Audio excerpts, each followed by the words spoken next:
Ce film, il s'inscrit dans nos activités, un format qui s'appelle Média Palabre.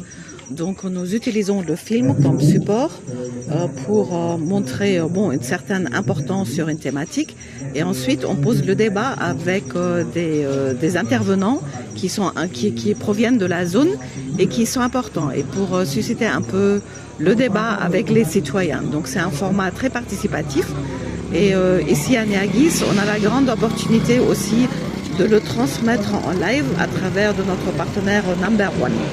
Donc c'est un format participatif qui permet d'impliquer les autorités, la société civile, la jeunesse, les différents groupements de femmes, mais aussi les citoyens. Et le film, il est utilisé comme moyen de support en fait. Alors, ce film s'inscrit dans notre volet sécurité.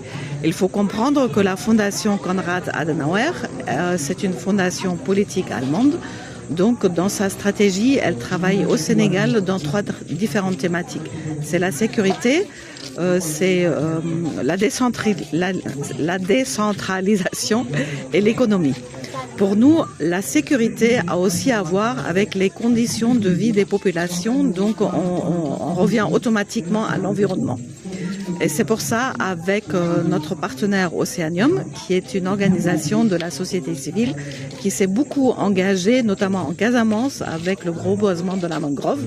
Donc ce sont eux, en fait, qui ont l'idée initiale. Ils ont produit un film très intéressant sur le reboisement, et on a repris ce format, mais on l'a mis dans un autre contexte, dans le contexte sécurité, avec les implications environnementales que cause la dégradation de l'environnement, entre autres par la surexploitation des ressources naturelles. Les ressources naturelles, elles sont importantes pour les populations parce qu'elles sont une source de revenus.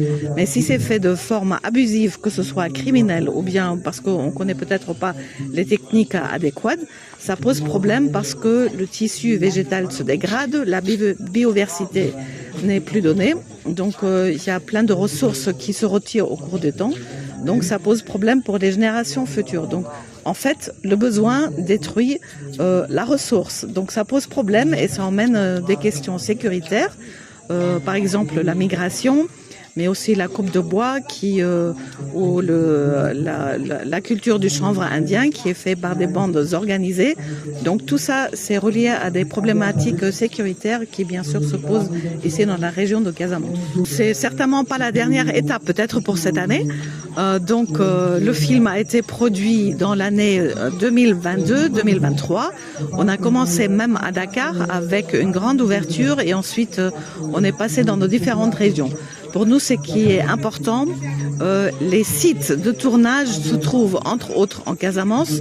Donc nous sommes allés dans les communes qui ont contribué à la production de ce film. Donc comme vous voyez dans le film aussi, il y a beaucoup de témoignages avec des personnages qui sont connus, des autorités, des associations de pêcheurs, etc. Donc ce sont des personnages connus au niveau de leur communauté qui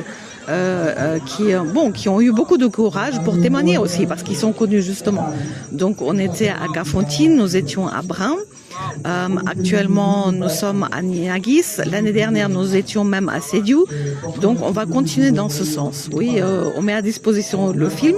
Donc, chaque organisation qui a envie de le montrer dans son dispositif propre, il faut s'approcher à nous. On fera une petite convention et on met le film à disposition. Mais ce qu'il faut mettre en valeur, il faut encadrer ce film parce qu'il pose le débat.